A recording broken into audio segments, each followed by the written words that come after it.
Naime, proces proizvodnje nije dođen u pitanje, ali je u smislu narudžbi količina slane vode iznos skoro prepolovljen.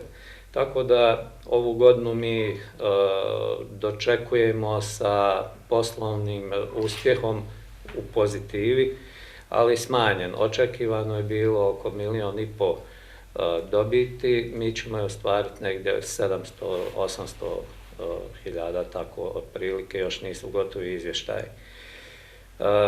Za ovu 2021. godinu očekujemo da će to biti godina intenzivnog investiranja i to krupnog investiranja u 8 istražno-eksploatacionih bušotina koje će omogućiti kontinuirano snabdijevanje slanicom svih naših korisnika.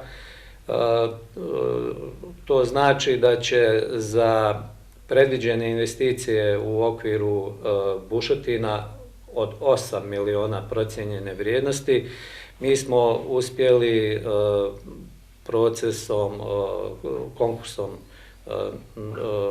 odabira najpovoljnijeg izvođača dobiti vrlo povoljnu cijenu za nekih 5,5 milijuna.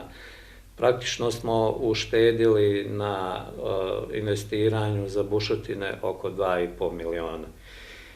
To su osnovne investicije koje za sobom vuku niz drugih vrlo važnih investicija koje će u ukupnom iznosu u toku 2021. godine doseći cifru negdje 7-8 milijuna sigurno maraka i koje će omogućiti kvalitetno snabdijevanje slanicom svih naših korisnika, u prvom redu Soda Šišečan, zatim fabrike soli u Tuzli, Panonika i neki dobavljači koji koriste slanicu za čišćenje puteva od snijega.